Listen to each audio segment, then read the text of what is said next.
ok? Então, como é que a gente vai definir o eixo elétrico?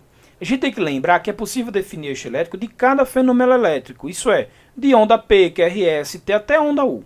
O entretanto, o que é mais importante, o mais definidor, o que é mais importante para a sua prática, é definir o eixo elétrico do QRS, porque ele é o eixo dominante e que é ele que vai determinar o eixo elétrico médio do coração. Então, uma dica que eu quero dar para vocês inicialmente é pensar da seguinte forma.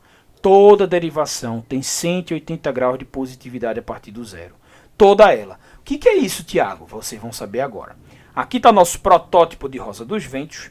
Essa aqui é a derivação D1, olha só. E aí eu já coloquei em vermelho a derivação que faz 90 graus com D1. Por que eu fiz isso?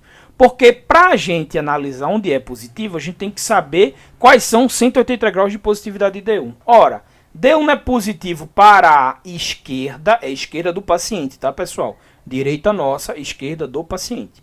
D1 não é positivo para a esquerda? É. Então, tudo que estiver aqui vai ser positivo. Só que a gente só vai saber disso a partir de que a gente saiba quais são os 180 graus de positividade de D1, que D1 faz 90 graus é com o eixo de AVF, né? Então, para trás de AVF aqui, vai em D1, na verdade, do ponto zero para trás, negativo, e do ponto zero com AVF para frente, positivo. Tudo bem aqui? 180 graus de positividade. Definir qual é o eixo que faz 90 graus com D1 para cima e para baixo. E para trás do zero, negativo, negativo. Vamos lá? Ó, aqui, vamos olhar para a AVF. O próprio AVF faz 90 graus com D1. Então, os 180 graus de positividade de AVF são diferentes dos 180 graus de positividade de D1. Então, nós temos aqui positivo nesse quadrante aqui, inferior esquerdo, positivo no quadrante inferior direito, só que negativo nos quadrantes superiores para AVF. Ou seja, se algum eixo elétrico estiver direcionado para cima, ele vai estar negativo em AVF, tá? O registro em AVF vai ser negativo. Vamos complicar um pouquinho? Vamos. Vamos colocar D2. Bom, para colocar D2, tem algum dos dois aqui que faz 90 graus com D2? Não. Então vamos definir qual é o que faz 90 graus com D2, que na verdade já está desenhado aqui em roxo. Então, ó, D2 faz 90 graus com esse eixinho aqui. Ele vai ser positivo, a gente vai ter a positividade de D2 para cá. Positividade de D2 para cá, negatividade para trás do ponto zero da interseção de D2 com aquele eixo que faz 90 graus com D2, que é a traseira de AVL, vamos dizer assim, certo? Então, definido isso aqui, espero isso aqui, se não entenderam, voltem, mas isso aqui é importante, estar seguro disso aqui. Os 180 graus de positividade de cada eixo. Olha só para D2, ó. Isso que eu estou passando o mouse aqui são os 180 graus de positividade de D2. Ó. Daqui para cá, positivo, positivo para cá, negativo para cá. Tá?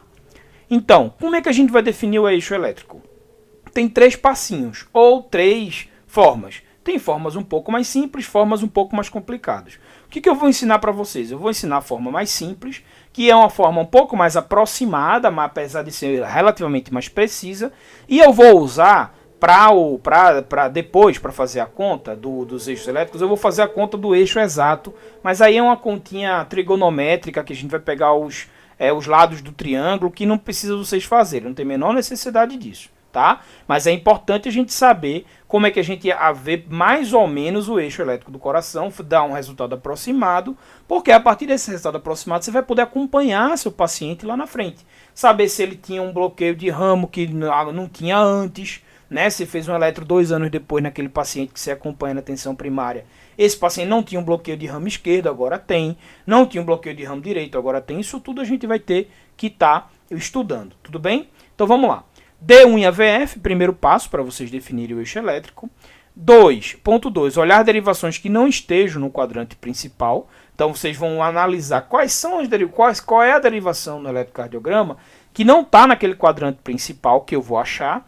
E depois procurar que está mais isodefásica ou isoelétrica, que é esse ponto 3, é o que quando a gente tem uma derivação mais isodifásica ou mais isoelétrica, facilita muito a nossa vida. Porque basta a gente olhar para D1 e AVF definir qual é o quadrante, e a derivação que está mais isodifásica ou isoelétrica, ela está fazendo 90 graus. Calma, não se percam, nós vamos fazer isso agora. Vamos treinar? Então vamos lá. Primeiro exercício. Está aqui a nossa rosa dos ventos, para ficar tranquilo para a gente analisar. Então esse aqui é um eletrocardiograma da vida real, tá? Então aqui, ó, D1, AVF, D3 e AVL. Então vamos analisar com calma cada um. Ó, então aqui está D1. D1 está positivo, tem uma projeção positiva em D1. Se está positivo em D1, está nesse 180 graus de positividade daqui para cá, ok? Então vamos lá. AVF. Bom, AVF ele está positivo, mas um positivo pequenininho, não importa. É positivo em AVF e está para cá. Bom, está nesse 180 graus de positividade. Ora, se está nesse 180 graus de positividade para AVF, está nesse para D1, ele só resta estar aqui, não é? Entre D1 e AVF. Ok, é uma coisa muito grande, entre 0 e 90 graus, mas a gente já sabe que o eixo cardíaco do paciente está num parâmetro normal. Por quê? Porque a literatura diz pra gente que até menos 30 graus, às vezes alguns livros falam até em mais 120, ou seja, de menos 30 até mais 120, o eixo elétrico do coração ele pode estar considerado normal. Outros livros falam entre menos 30 e mais 90. Então, vou ficar entre menos 30 e mais 90, entretanto, entre 0 e 90 sendo aquilo que é o mais esperado. Mas percebam uma coisa, a projeção em AVF é pequena, pessoal. Se a projeção em AVF é pequenininha, a gente já imagina que ele vai estar mais ou menos nessa região. Por quê? Porque para ter uma projeção pequenininha em AVF, ele não pode estar aqui. Um eixo elétrico aqui para ter uma projeção zona em AVF, ele vai estar mais ou menos por aqui. Então vamos lá. D3. Bom, em D3 ele está negativo. Bem esperado, né? Se ele já está aqui, se a gente já imaginou que ele estava por aqui, ele vai estar negativo em D3. Percebam o seguinte, ó. D3, isso tudo aqui, ó. Cadê D3? Aqui, ó. Aqui. Isso tudo aqui, ó. Daqui para cá é a positividade de D3. Se ele está negativo em D3, ele não está na positividade. Se ele tivesse aqui entre mais 30 e mais 60, ele era positivo em D3. Ele fazia uma projeção positiva. Mas se ele está fora desse quadrante de 180 graus de positividade em D3, a gente vai dizer que ele está aqui nessa interseção, até porque ele tem que respeitar o que veio antes, né? D1 e AVF, que a gente já definiu o quadrante principal, que era por aqui. Se não é aqui para ser positivo em D3, ele vai estar mais ou menos por aqui. De novo, reforçando que estará entre 0 e menos 30. E a VL, a gente já imaginava, se ele estava ali por 0 e menos 30, também ia ser positivo em AVL. Sabe onde é que está esse vetor? Está mais ou menos aí, ó. Ok? Entre 0 e mais 30 graus. É uma resposta muito tranquila, vocês dizerem que esse vetor está entre 0 e mais 30 graus. Ok? Vamos para o segundo exercício agora. O segundo exercício está aí D1, AVF, AVR, D3 e D2, certo? Primeira coisa, olhar para D1 e olhar para AVF. Ora, em D1 ele está positivo. Se o vetor elétrico do coração está positivo em D1, está para os 180 graus de positividade para cá. Se ele está... Agora olha para a AVF. A AVF ele tem positivo aqui, tem um pouquinho positivo, mas ele tem mais negativo em AVF. Vejam que a projeção em AVF negativa é maior que a positiva. O que isso significa? Significa que a gente vai considerar que ele está negativo em AVF e não positivo. Se ele está negativo em AVF, ele estará nesse 180 graus de positividade daqui de cima, ok? Bom, se ele está positivo em D1, então, e AVF é para cá, só resta para a gente saber que esse é o quadrante principal. Sempre olhou para D1, olhou para VF, definiu o quadrante principal, ok? E agora, vamos olhar para outras derivações para ver se ajuda a gente? Vamos. Bom, se a gente já definiu que ele está para cá, vamos olhar para a AVR. A AVR faz 90 graus aqui, ó, com menos 60 e 90 graus com mais 120. Se ele tivesse positivo em AVR, a gente diria que ele está entre menos 30 e menos 90, mas não está. Ele está negativo em AVR. Ao estar negativo em AVR, a gente já exclui esse pedacinho. Tudo bem? Então, bom, se ele está negativo é VR, ele está para cá, entre menos 30, 0 e menos 60. Aí vamos olhar para D3. D3 vai ajudar a gente? Vamos ver. Bom, D3 não vai ajudar em muita coisa, porque D3, os 180 graus de positividade de D3 são exatamente para o lado contrário do quadrante principal que a gente já definiu. Então a gente já imaginava que em D3 seria todo negativo. Só que D2 ajuda a gente? Ajuda. Por quê? Porque se em D2 ele tiver, a gente já excluiu esse quadrante de cá, essa partezinha daqui entre menos 30 e menos 60. Se em D2, que faz 90 graus com AVL, se ele estiver entre aqui, ele vai estar positivo em D2. Se ele estiver entre menos 30 e menos 60, ele passa dos 180 graus de positividade de D2, que é aqui onde eu estou fazendo esse círculo. Ou seja, estaria entre menos 30 e menos 60. O que acontece em D2, a gente está vendo aqui que ele está positivo em D2. Então, se ele tem uma representação positiva em D2, a gente vai dizer que ele está aqui entre 0 e menos 30 graus, até porque ele tem que estar dentro dos 180 graus de positividade de D2. Acompanharam isso? Ó, positivo em D1 para a direita.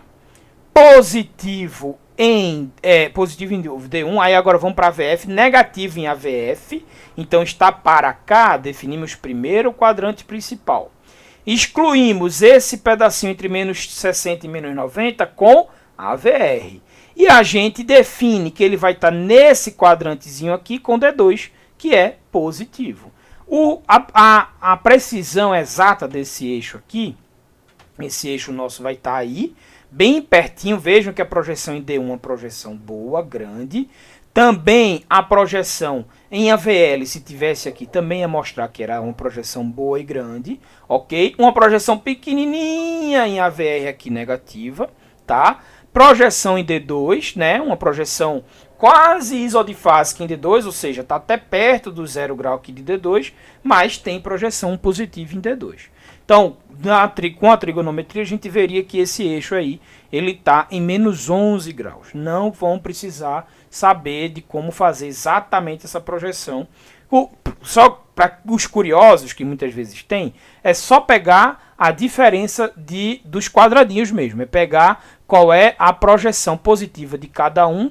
Então, por exemplo, aqui a gente tem, sei lá, 5 milímetros negativo para VF, 3 para cá, então teria um triângulo com 2 milímetros de AVF, com, sei lá, 7 milímetros aqui em D3 e por aí vai, faria um triângulo e descobrir a hipotenusa, os catetos, enfim, normalmente, na verdade, é a hipotenusa, certo? Mas isso vocês não vão precisar decorar de forma alguma, tá?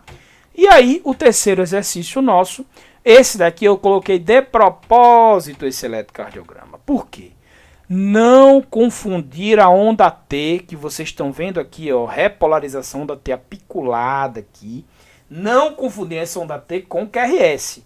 O QRS começa aqui e termina onde acaba o complexo QRS, as ondas Q, R e OS. Q no caso não é, a gente tem uma RS, uma S longa, lenta aqui, e aqui termina o complexo QRS. Tudo bem? Não usem essas ondas Q que vocês estão vendo aqui, as ondas T, desculpa, perdão, as ondas T invertida ou apiculada aqui para cima, para analisar eixo cardíaco. O eixo cardíaco você analisa com QRS, por aí, tudo bem? Então vamos lá.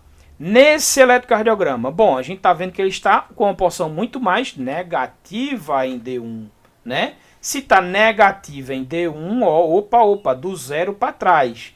Então está nesse quadrante de K, nesse hemisfério de K, né, que é 180 graus.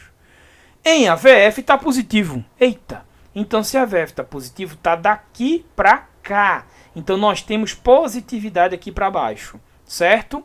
Então se está positivo em AVF e negativo em D1, nós já descobrimos o quadrante principal entre mais 90 e mais 180 graus, tá? Vamos tentar definir com um pouquinho mais de precisão. Vamos lá. AVR está negativo em AVR. AVR, olha o que a AVR mostra pra gente, pessoal. A AVR tem 180 graus de positividade para cá, ó, para a direita. Se é para a direita, que é AV right, AV braço direito, Ele é positivo para cá. Bom, ele é positivo, a VR seria positivo para cá, 180 graus de positividade aqui. Se o eixo cardíaco estivesse aqui entre mais 120 e mais 180, ele era positivo EVR, porque estaria dentro dos 180 graus de positividade. Só que ele é negativo, é quase isodifásico aqui. Mas ele não é isodifásico. Veja, ele é quase isodifásico, mas não é. Então, só por AVR, a gente já exclui esses dois pedaços aqui de 30 graus, de mais 120 a mais 150 e de mais 150 a mais 180, que já exclui, a gente já sabe que por AVR ele já vai estar aqui entre AVF e D3. Então vai estar por aqui. E vejam, ele vai estar bem pertinho de AVR. Sabe por quê? Porque a projeção AVR é bem curtinha. Então ele vai estar pertinho dos 180 graus de positividade de AVR aqui. Tá? Mas vamos lá. AVL. Olha para a AVL. A AVL aqui só vai servir para a gente aqui, como ele está exatamente oposto, para garantir que é aquilo mesmo. Está aqui a projeção negativa em AVL. E em D2, vejam só que interessante. D2, se a gente começar sinalizando por D2, D2 falaria o que pra gente? Bom, ele tem uma boa projeção em D2, ó, positiva em D2. Então, se ele tem uma boa projeção em D2, ele está daqui para cá. Porque esses são os 180 graus de positividade de D2.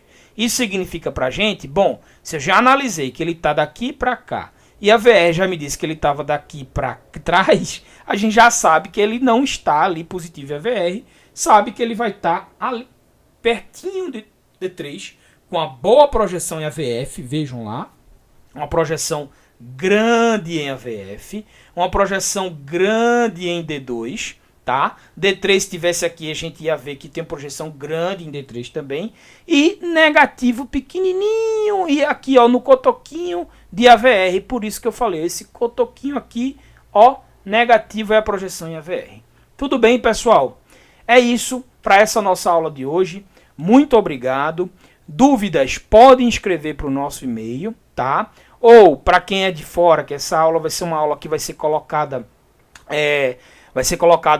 à disposição no YouTube, podem deixar dúvidas, entrar em contato com a gente aí nos comentários, que a gente tenta responder na medida do possível, tá?